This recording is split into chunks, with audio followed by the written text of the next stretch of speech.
वगैरह ऐसे नवाज शरीफ वगैरह कुत्ते पैचो जिन्ने साफी हामिद मीर लगदा तू हराम दा हैगा वा तू जान बुझ के तेनू ने कल वीडियो ते भी किया कि मैनू दसो कि तुसी सवाल।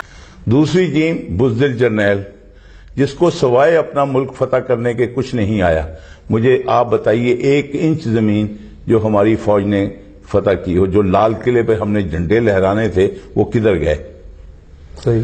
तीसरी टीम ये जालिम जागीरदार टोला अभी जो भेस बदल के हर साथ के जंप करता है, कभी इस पौंड में कभी। अस्सलाम वालेकुम गाइस, ਤੁਸੀਂ ਦੇਖ ਰਹੇ ਹੋ ਥਿੰਕ ਵਿਦ ਅਬਾਸ ਦੇ ਨਾਂ ਤੇ ਮੈਨੂੰ ਅਬਾਸ ਕਹਿੰਦੇ ਤੇ ਮੈਂ ਜਿਹੜੀ ਗੱਲ ਮੈਂ ਭੈਣ ਨੂੰ ਲੰਨ ਦੇ ਦੇਣਾ ਗਵਰਨਮੈਂਟ ਦੀ ਇਹ ਕੁੱਤੀ ਮਾਂ ਦੇ ਬੱਚਿਓ ਜਿਹੜਾ ਤੁਸੀਂ ਕਰ ਰਹੇ ਨਾ ਤੁਸੀਂ ਪੂਰਾ ਦੁਸ਼ਮਣ ਦੇ ਏਜੰਡੇ ਤੇ ਕੰਮ ਕਰ ਰਹੇ ਹੋ। ਕੁੱਤੀ ਮਾਂ ਦੇ ਬੱਚਿਓ ਤੁਸੀਂ ਇਮਰਾਨ ਨੂੰ ਗ੍ਰਿਫਤਾਰ ਕਰ ਲਿਆ। ਤੁਸੀਂ ਭੈਣ ਚੋਂ ਜਾਣ ਬੁੱਝ ਕੇ ਤੰਗ ਕਰ ਰਹੇ ਹੋ। ਤੁਸੀਂ ਜਾਣ ਬੁੱਝ ਕੇ ਲੋਕਾਂ ਨੂੰ ਐਸ ਉੱਤੇ ਲੈ ਕੇ ਆ ਰਹੇ ਪੁਆਇੰਟ ਦੇ ਉੱਤੇ ਕਿ ਅਸੀਂ ਤੁਹਾਡੇ ਨਾਲ ਜੰਗ ਕਰੀਏ। ਤੁਸੀਂ ਕੁੱਤੀ ਮਾਂ ਦੇ ਬੱਚਿਓ ਪਾਕਿਸਤਾਨ ਹੈ ਜਾਂ ਫਲਸਤੀਨ ਹੈ ਜਾਂ ਕਸ਼ਮੀਰ ਹੈ ਜਾਂ ਸੀਰੀਆ ਜਾਂ ਜੋ ਕੀ ਹੈ ਤੁਸੀਂ ਭੈਣ ਨੂੰ ਲੰਨ ਕਿਉਂ ਦੇਈ ਜਾ ਰਹੇ ਮੁਲਕ ਦੀ? ਤੁਸੀਂ ਜਿਹੜਾ ਬੰਦਾ ਤੁਸੀਂ ਸਾਰਿਆਂ ਨੂੰ ਫੜ ਕੇ ਕਿੰਨੂੰ ਫੜੋਗੇ? ਤੁਹਾਡੀ ਭੈਣ ਦਾ ਖਸਮ ਇੱਕ ਤੋਂ ਇੱਕ ਨਿਕਲੇਗਾ। ਤੁਸੀਂ ਕਿੰਨਿਆਂ ਨੂੰ ਅੰਦਰ ਪਾਓਗੇ? ਤੁਹਾਡੀ ਭੈਣ ਦੇ ਚੁੱਥੇ 'ਚ ਇੱਕ ਤੋਂ ਇੱਕ ਇੱਥੇ ਪਾਣ ਆ ਜਾਏਗਾ।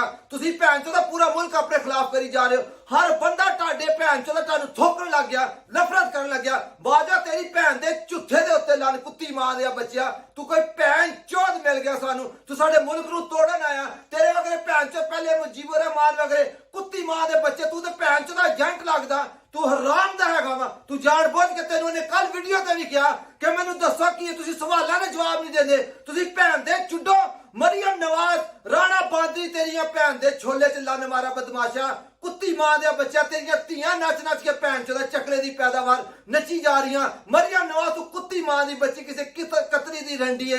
ਤੂੰ ਭੈਣ ਚੋਦੀ ਮੁਲਕ ਦੀ ਭੈਣ ਨੂੰ ਲੰਨ। ਤੁਸੀਂ ਐਸੇ ਕੰਜਰ ਆ ਕੇ ਸਾਡੇ ਮੁਲਕ ਦੇ ਪਿੱਛੇ ਪੈ ਗਏ। ਤੁਸੀਂ ਕੀ ਚਾਹੁੰਦੇ ਆ? ਤੁਹਾਡੇ ਖਿਲਾਫ ਅਸੀਂ ਜਹਾਦ ਕਰੀਏ, ਤੁਹਾਨੂੰ ਇਸ ਮੁਲਕ ਚੋਂ ਕੱਢੀਏ, ਤੁਹਾਨੂੰ ਮਾਰ ਦਈਏ? ਤੁਸੀਂ ਚਾਹੁੰਦੇ ਇੱਥੇ ਬੰਬ ਧਮਾਕੇ ਹੋਣ ਦੁਬਾਰਾ? ਤੁਸੀਂ ਚਾਹੁੰਦੇ ਕਿ ਇੱਥੇ ਲੋਕ ਭੈਣ ਦੀ ਫੁੱਦੀਆਂ ਜੰਗ ਖਾਨਾ ਜੰਗੀ ਸ਼ੁਰੂ ਹੋ ਜਾਏ, ਲੋਕ ਇੱਕ ਦੂਸਰੇ ਨੂੰ ਨੋਚਣ? ਇੱਕ ਪੱਤੇ ਭੈਣ ਨੂੰ ਲਾ ਲੈਣੀ ਤੁਸੀਂ ਗੁਰਬਤ ਪਾ ਦਿੱਤੀ ਹੈ। ਬੰਦੇ ਆਪਣੀ ਜਾਨ ਨੂੰ ਰੋ ਰਹੇ, ਭੁੱਖ ਪੈ ਗਈ ਉੱਥੇ ਕੋਈ ਬੰਦੇ ਦੇ ਉੱਥੇ ਕੋਈ ਪਰੇਸ਼ਾਨੀ ਹਾਲ ਨਹੀਂ ਹੈਗਾ। ਤੁਸੀਂ ਭੈਣ ਚ ਜਿਹੜੀ ਬਲਦੀ ਦੇ ਉੱਤੇ ਹੋਰ ਤੇਲ ਪਾ ਰਹੇ ਹੋ। ਤੁਹਾਨੂੰ ਚਾਹੀਦਾ ਕਿ ਤੁਸੀਂ ਭੈਣ ਚ ਮਾਮਲੇ ਨੂੰ ਠੰਡੇ ਕਰੋ, ਲੋਕਾਂ ਨੂੰ ਕਾਮ ਕਰੋ। ਲੋਕਾਂ ਦੇ ਨਾਲ ਜਿਹੜਾ ਇੱਕ ਬੰਦਾ ਤੁਸੀਂ ਕਹਿੰਦੇ ਜਿਹੜਾ ਬੋਲੇਗਾ ਤੁਸੀਂ ਉਹਨਾਂ ਨੂੰ ਕੱਟ ਦੋਗੇ। ਕੁੱਤੀ ਮਾਂ ਦੇ ਬੱਚੇ, ਤੁਹਾਡੀ ਭੈਣ ਦੇ ਛੋਲੇ ਦੇ ਉੱਤੇ ਤੁਹਾਡੀ ਕਾਤ ਭੈਣ ਚ ਦਾ ਬਾਜਾ ਤੇ ਜੇ ਛਿੱਤਰ ਜੀ ਦੀ ਔਕਾਤ ਹੈਗੀ, ਤੇਰੀ ਭੈਣ ਚ ਦਾ ਕਾਤ ਹੈ ਛਿੱਤਰ ਤਾਂ ਵੀ ਘੱਟ। ਤੇਰੇ ਨਾਲ ਭੈਣ ਨੂੰ ਲੜ ਸ਼ੂਜ਼ ਦੀ ਕਾਤ ਜ਼ਿਆਦਾ ਵਾ। ਜਿਹੜਾ ਭੈਣ ਦੀ ਫੁੱਦੀਆਂ ਪੈਰਾਂ ਦੇ ਵਿੱਚ ਰਹਿੰਦਾ, ਤੂੰ ਭੈਣ ਚ ਦਾ ਉੱਤਾ ਵੀ ਗਿਰ ਗਿਆ। ਤੂੰ ਮਾਂ ਚੁਦਾ ਕੇ ਆਪਣੀ ਤੂੰ ਸਾਡੇ ਮੁਲਕ ਨੂੰ ਬਦਨਾਮ ਕਰ ਦਿੱਤਾ। ਤੂੰ ਆ ਕੁੱਤੇ ਤੱਲਿਆਂ ਦੇ ਪਿੱਛੇ, ਡੀਜ਼ਲ ਪਿੱਛੇ, ਜ਼ਰਦਾਰੀ ਪਿੱਛੇ, ਸ਼ਬਾਜ਼ ਸ਼ਰੀਫ ਵਗੈरह ਐਸੇ ਨਵਾਜ਼ ਸ਼ਰੀਫ ਵਗੈरह ਕੁੱਤੇ ਭੈਣ ਚੋ ਜਿੰਨੇ ਸਾਫੀ ਹਾमिद मीर नजम सेठी भैच मंसूर खदीना फरूकी ਜਿਹੜੇ ਕੁੱਤੀ ਦੇ ਬੱਚੇ ਸਲੀਮ ਸਾਫੀ ਜਿਹੜੇ ਦੱਲੇ ਆ ਗਏ ਆ। ਇਹਨਾਂ ਭੈਣ ਚੋਦਾਂ ਨੇ ਸਾਡੇ ਮੁਲਕ ਨੂੰ ਕਬਾੜਖਾਨਾ ਬਣਾਤਾ। ਅਸੀਂ ਕੀ ਬਣਾ ਲਈਏ? ਦੋ ਅਲੱਗ ਮੁਲਕ ਬਣਾ ਲਈਏ? ਅਸੀਂ ਕੀ ਕਰੀਏ? ਕਿੱਥੇ ਜਾਈਏ? ਭੈਣ ਚੋਦਾ ਸਾਨੂੰ ਜਿਹੜਾ ਤੁਸੀਂ ਐਟਮੀ ਬੰਬ ਰੱਖਿਆ ਨਾ ਉਹਨੂੰ ਭੈਣ ਚੋਦਾ ਫਾੜ ਦੋ, ਮਾਰ ਦੇ ਇਸ ਮੁਲਕ ਨੂੰ। ਕੋਈ ਨਵੀਂ ਨਸਲ ਆਏਗੀ, ਸ਼ਾਇਦ ਉਹਦੇ ਵਿੱਚ ਕੋਈ ਭੈਣ ਚ ਇਨਸਾਨ ਪੈਦਾ ਹੋ ਜਾਣ ਤੂੰ ਆ ਕੇ ਵਾਸਤੇ ਕੋਈ ਕੰਮ ਕਰਦੇ। ਤੁਹਾਡੇ ਵਾਸਤੇ ਕੰਮ ਨਹੀਂ ਆ। ਤੁਸੀਂ ਭੈਣ ਚੋਦਾ ਹਮੇਸ਼ਾ ਅਸੀਂ ਤੁਹਾਡੀ ਇੱਜ਼ਤ ਕਰਕੇ ਥਾਕੇ। ਤੁਹਾਨੂੰ ਅਸੀਂ ਮੁਕੱਦਸ ਗਾਂ ਬਣਾ ਕੇ ਰੱਖਿਆ। ਤੁਹਾਨੂੰ ਭੈਣ ਚੋਦਾ ਗੱਲ ਨਹੀਂ ਅਸੀਂ ਕਿਸੇ ਨੂੰ ਕਰਨ ਦਿੰਦੇ। ਤੁਸੀਂ ਕੁੱਤੀ ਮਾਂ ਦੇ ਬੱਚੇ ਆ, ਤੁਸੀਂ ਜ਼ਲੀਲ ਬੱਚੇ, ਕੋਈ ਰੰਡੀ ਦੇ ਬੱਚੇ। ਉਹਨੂੰ ਭੈਣ ਚੋਦਾ ਫੜ ਕੇ ਲੈ ਕੇ ਉਹਨੇ ਭੈਣ ਵਿਆਹਣੀ ਆ, ਉਹਨੇ ਭੈਣ ਦੇਣੀ ਆਪਣੀ ਮਰੀਮ ਨੂੰ ਛੱਡਣ ਰਾਤੋਂ ਨਾਲ ਸਾਲ ਦੇ ਵਿੱਚ। ਉਹ ਕੋਈ ਚਦਵਾਣੀ ਆ, ਕੋਈ ਬੱਚਾ ਕਢਵਾਣਾ ਵਾ। ਤੁਸੀਂ ਸ਼ਾਇਦ ਉਹ ਇੱਕ ਬੱਚਾ ਕਢਵਾ ਦਿਓ, ਸ਼ਾਇਦ ਉਹੀ ਭੈਣ ਦੀ ਫੁੱਦੀ ਕੋਈ ਇਨਸਾਨੀਅਤ ਦਾ ਕੰਮ ਕਰਨ ਲੱਗ ਜਾਏ। ਕਿਉਂਕਿ ਤੁਸੀਂ ਸਾਰੇ ਦੱਲੇ ਜੰਮੇ ਆ। ਇੱਕ ਤੋਂ ਇੱਕ ਦੱਲਾ ਇੱਥੇ ਰਹਿ ਗਿਆ। ਤੁਹਾਡੀ ਭੈਣ ਦਾ ਛੋਲਾ ਤੁਸੀਂ ਇਮਰਾਨ ਉਹਨੂੰ ਰਿਆਸਤ ਨਾਲ ਛੱਡਿਆ ਤੇ ਤੁਸੀਂ ਭੈਣ ਚਦਵਾਣੀ ਜਗ੍ਹਾ ਸਾਰਾ ਪਹਿਲੇ ਅਸੀਂ ਤੁਹਾਡੇ ਖਿਲਾਫ ਬਗਾਵਤ ਕਰਨੀ ਆ। ਅਸੀਂ ਤੁਹਾਡੀ ਭੈਣ ਨੂੰ ਲੰਨ ਦੇਣਾ। ਇੱਥੇ ਜਿੰਨੇ ਅਵਰਸੀਜ਼ ਆ ਗਏ ਨਾ ਉਹ ਪਿਓ ਦੇਣਾ, ਇੱਕ ਪੈਸਾ ਨਾ ਭੇਜਣ ਉੱਥੇ। ਮੇਰੀ ਭੈਣ ਨੂੰ ਲੰਨ ਦੇ ਦੋ। ਇਹਨਾਂ ਨੂੰ ਦੀਵਾਲੀਆ ਕਰਕੇ ਚਲੋ। ਕੁੱਤੀ ਮਾਂ ਦੇ ਬੱਚੇ ਸਾਨੂੰ ਤਕਲੀਫ ਦੇ ਰਹੇ, ਸਾਡੀਆਂ ਖੁਸ਼ੀਆਂ ਦਾ ਖਿਆਲ ਨਹੀਂ ਰੱਖ ਰਹੇ। ਸਭ ਆਪਣੇ 22 ਕਰੋੜ ਆਵਾਮ ਦੀ ਖੁਸ਼ੀ ਦਾ ਖਿਆਲ ਨਹੀਂ। ਇਹਨਾਂ ਨੂੰ ਭੈਣ ਚੋਦਾਂ ਨੂੰ ਆਪਣੇ ਆਕਾ ਦਾ ਖਿਆਲ ਆ। ਇਹਨਾਂ ਨੂੰ ਆਪਣੇ ਬੂਟ ਪਾਲਿਸ਼ ਕਰਨ ਦੀ ਪਈ ਆ। ਇਹਨਾਂ ਨੂੰ ਆਪਣੀ ਭੈਣ ਦੀ ਫੁੱਦੀ ਆਖਰੀ ਉਹਦੀ ਪਈ ਆ। ਸਾਡਾ ਕਿਸੇ ਨੂੰ ਕੋਈ ਖਿਆਲ ਨਹੀਂ। ਇਹਨਾਂ ਕੁੱਤੀ ਮਾਂ ਦੇ ਬੱਚਿਆਂ ਨੂੰ ਬਿਲਕੁਲ ਬਾਈਕਾਟ ਕਰੋ। ਕੁਛ ਇਸ ਮੁਲਕ ਤੇ ਜਾਓ ਨਾ, ਕੋਈ ਇਹਨਾਂ ਨੂੰ ਪੈਸਾ ਨਾ ਭੇਜੋ, ਕੋਈ ਇਹਨਾਂ ਦੀ ਭੈਣ ਨੂੰ ਲੰਨ ਵੜਾ ਤੋਂ ਉੱਥੇ ਇਹਨਾਂ ਨੂੰ ਭੈਣ ਚੋਦਾਂ ਦੱਲਿਆਂ ਨੂੰ ਪਤਾ ਚਲੇ।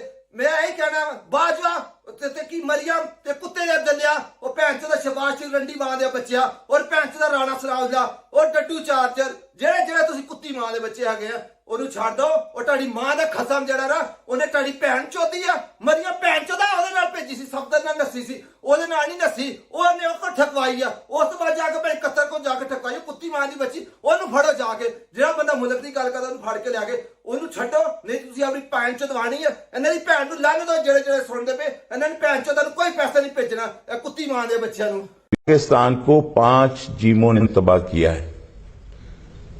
पहली जीम बेजमीर जज जिसने नजरिया जरूरत का पौधा लगने दिया, मौलवी तमीज़ुद्दीन, ठीक है, तमीज़ुद्दीन इसी शहर से थे, जस्टिस मुनीर, यही शहर बड़ा गैरतमंद शहर कहलाता है अपने आप को। बिल्कुल ठीक है। दूसरी जीम बुज़दिल जर्नैल जिसको सवाए अपना मुल्क फतह करने के कुछ नहीं आया। मुझे आप बताइए 1 इंच जमीन जो हमारी फौज ने फतह की हो, जो लाल किले पे हमने झंडे लहराने थे, वो किधर गए? सही। तीसरी जीम ये जालिम जागीरदार टोला अभी जो भेस बदल के हर साथ के जंप करता है, कभी इस पौंड में कभी उस पौंड में, ये जागीरदार टोला जो है ये किसको सपोर्ट करता है? ये लैंड माफिया को, ये पटवारी माफिया को, ये पुलिस माफिया को, ये डीसी माफिया को, और ये जो बिजनेस टाइकून्स हैं ये उस टोले को, ये जागीरदार ये इस सिस्टम को गिरने नहीं देते क्योंकि ये सिस्टम इनको सस्टेनेंस प्रोवाइड करता है। ठीक है। चौथी जीम जाहिल जिहादी, समझे, जिसने जो समझ रखा है कि अल्लाह मियां को 1400 साल से मुसलमान करने नहीं आते और मैं आके रात कोई मुझे ठेका मिल गया, मैं चाहे चीन की बाउंड्री पे जाके उधर प्रॉब्लम पैदा करूं या इधर करूं या मस्जिदों में करूं या किसी के, वो हो गया, समझे। और 5वीं जीम भत्ताखोर जर्नलिस्ट, जिनको आप अगर जो है अच्छे नोट नहीं लगाते हैं तो आपको ना अच्छी चैनल बुलाएगी और ना आपकी